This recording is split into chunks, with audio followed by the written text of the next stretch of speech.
Doubt clearing session का आज का पहला question. Sir please clear my doubt, we have got to get that horse.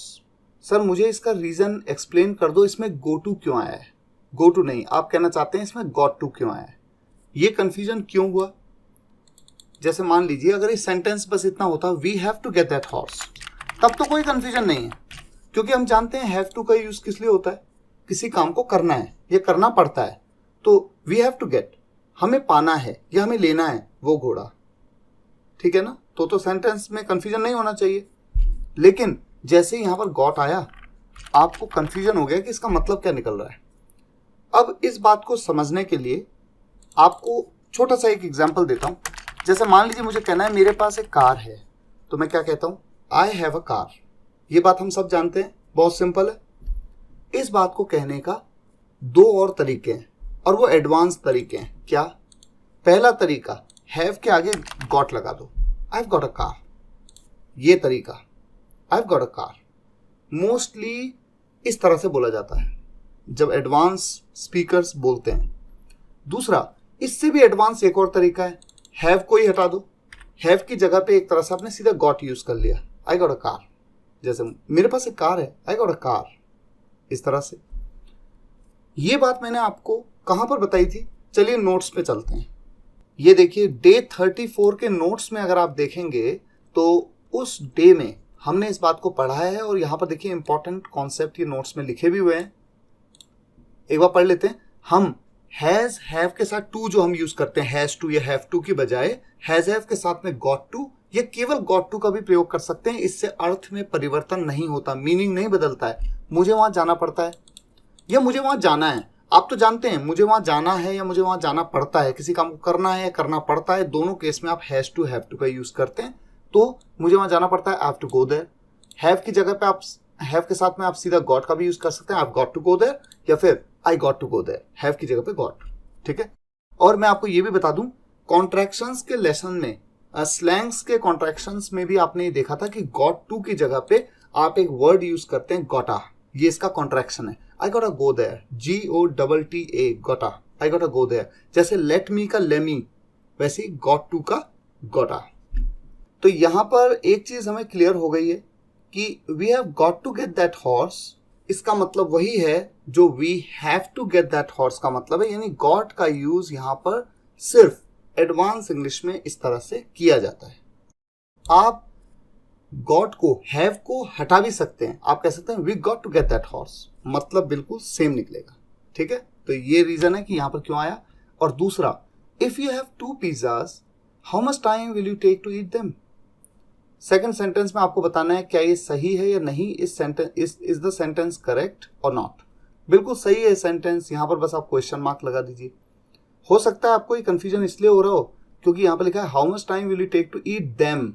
कई students को ऐसा भी लगता है कि देम का यूज केवल लिविंग बीइंग के साथ करते हैं, क्योंकि दे से बना है देम, और नॉन लिविंग है पिज्जा, इसके साथ नहीं होना चाहिए। ऐसा नहीं है, नॉन लिविंग के साथ बिल्कुल कर सकते हैं। ये अलग बात है कि इस सेंटेंस को बनाने का एक और तरीका हो सकता है, if you have 2 pizzas, how much time या हाउ लॉन्ग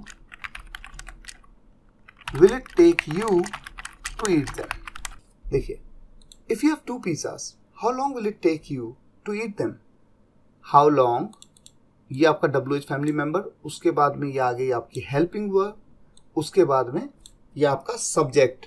अगर आपको याद हो, इट के लेसन में आपने पढ़ा है किस तरह से सेंटेंस बनता है, उसमें टेक आपकी मेन वर्ब की तरह आती है जब भी बात होती है समय लगने की, और यहाँ पर समय लगने की बात हो रही है कि आपको कितना समय लगेगा, तो टेक का यूज। उसके बाद तो ऑब्जेक्टिव पार्ट आ जाता है, और फिर ये तो इन्फिनेटिव फॉर्म में आपके ऑब्जेक्ट में एक वर्ब है खाना, ठीक है। तो इस तरह से भी आप सेंटेंस को बना सकते हैं, वो तरीका भी बिल्कुल सही है। सर आपने मैं सुबह से तुम्हारे साथ हूं के लिए I have been with you since morning क्यों कहा। Has been, have been, since का यूज तो परफेक्ट कंटिन्यूअस में होता है। Please clarify this doubt, very confusing. ये बात सही है कि परफेक्ट कंटिन्यूअस सेंटेंसेस में हैज बीन, प्रेजेंट में हैज बीन, हैव बीन का यूज होता है, पास्ट में हैड बीन का यूज होता है, फ्यूचर में विल हैव बीन का यूज होता है, और जब फ्यूचर में प्रेजेंट पास्ट की बात हो रही हो, ऐसे केस में प्रेजेंट या पास्ट की बात हो रही है, ऐसे में वुड हैव बीन का यूज होता है। ये तो आपने टेंस के लेसन में पढ़ा है। और सिंस का यूज होता है जब टाइम की बात होती है, सिंस या फॉर। और फ्यूचर परफेक्ट कंटिन्यूअस टेंस में तो फ्रॉम का भी यूज होता है। ठीक हो गया। लेकिन अगर आपको ये कंफ्यूजन है कि इस सेंटेंस में हैव बीन क्यों यूज हो रहा है, आप तो ये चाह रहे थे मैं सुबह से तुम्हारे साथ हूं का मतलब होना चाहिए I am with you since morning. अगर मैं गलत नहीं हूं तो आप ऐसे ही सोच रहे हैं कि ये सेंटेंस तो ऐसे बनना चाहिए। तो इसका मतलब ये है कि आपने सिंपल सेंटेंसेस के लेसन को ढंग से नहीं देखा है। जहां पर इज एम आर को आप हैज बीन या हैव बीन में चेंज करते हैं जब बात किसी टाइम से की होती है। और यहां पर आई हमारा सब्जेक्ट है, आई के साथ में हैव बीन का यूज किया जाता है। I have been with you since morning. Notes में आपको दिखा देता हूं। ये देखिए डे 15 के नोट्स। यहां पर देखिए, आप जब सिंपल सेंटेंसेस प्रेजेंट की कैटेगरी 1 को आपने पढ़ा था रूल्स के बाद, यहां पर देखिए क्या लिखा है। इस तरह के सिंपल सेंटेंसेस में यदि समय से का जिक्र हो जाए, जैसे वो सुबह से ऑफिस में, तो ऐसे में इज एम आर की जगह पर सब्जेक्ट के हिसाब से या सब्जेक्ट के अनुसार हैज बीन या हैव बीन का प्रयोग किया जाता है। सही। तो ये आपने डे 15 के वीडियो में ढंग से इस कॉन्सेप्ट को देखा है, आपने नोट्स भी पढ़े हैं। फिर भी अगर आपको याद नहीं है तो या तो आपने ढंग से नहीं पढ़ा और या फिर आपने उन वीडियोस को या उस कॉन्सेप्ट को समझा ही नहीं। ठीक है। कोई कंफ्यूजन नहीं होना चाहिए। बढ़िया सेंटेंस है, कोई दिक्कत नहीं है इसमें। जैसे मान लीजिए मैं किसी से कहूं कि यू आर एट होम, आप घर पर हैं, यू आर एट होम। और अगर मैं कह दूं कि आप 2 घंटे से घर पर हैं, you are at home for 2 hours, ऐसा नहीं, बल्कि मुझे क्या कहना चाहिए आइडियली, यू के साथ क्या लगता है, have been. You have been at home for 2 hours. अब मैं आपको एक बात बताता हूं। देखिए ग्रामेटिकली बिल्कुल सही है। स्पीकिंग में भी 90% यही बोला जा रहा होगा। इवन इंडिया के अंदर भी अगर कोई इंग्लिश में बात कर रहा है तो वो इसी तरह से बोलेगा, वो आर का यूज नहीं करेगा।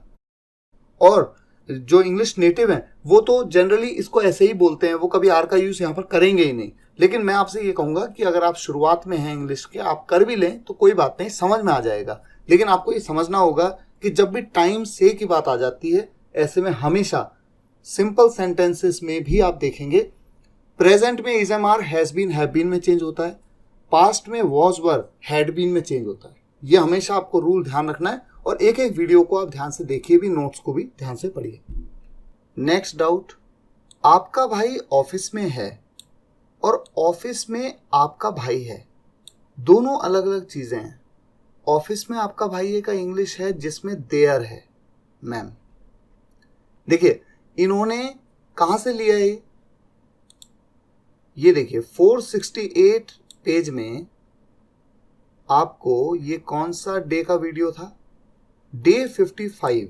डे 55 में ये डाउट क्लियर किया गया था, आपका भाई ऑफिस में है, तो में है का कंफ्यूजन था स्टूडेंट्स को। उस वीडियो को आप देख सकते हैं। लेकिन फिलहाल यहां पर आप देख रहे हैं 2 sentence, your brother is in the office या फिर your brother is there in the office. तो मैं आपको ये बता दूं कि ऐसा नहीं है कि देयर का यूज कर लेने से सेंस बदल गया, बिल्कुल नहीं। इस सेंटेंस को बनाने का बिल्कुल सही तरीका, ये इजी तरीका है, बिल्कुल इजी तरीका है, कोई दिक्कत नहीं है। देयर का यूज कब किया जाता है, जनरली क्या कहते हैं, देखिए ये सब्जेक्ट है, ठीक है, ये आपकी वर्ब हो गई जो आपकी लिंकिंग वर्ब है, ठीक है, या फिर मेन वर्ब है इस सेंटेंस में, क्योंकि ये एक इस सेंटेंस में सब्जेक्ट कोई काम नहीं कर रहा है, तो इसलिए इस सब्जेक्ट की मेन वर्ब है, ठीक है, और लिंक कर रही है सब्जेक्ट ऑब्जेक्ट को, तो लिंकिंग वर्ब भी कह देते हैं। और ये आपका ऑब्जेक्टिव पार्ट है।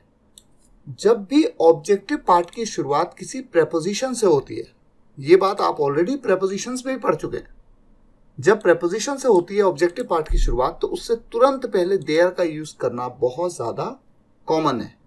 तो आप यहां पर देयर का यूज कर लें, इसमें कोई प्रॉब्लम नहीं है। ये सेंटेंस बिल्कुल इन दोनों तरीकों से बोला जा सकता है।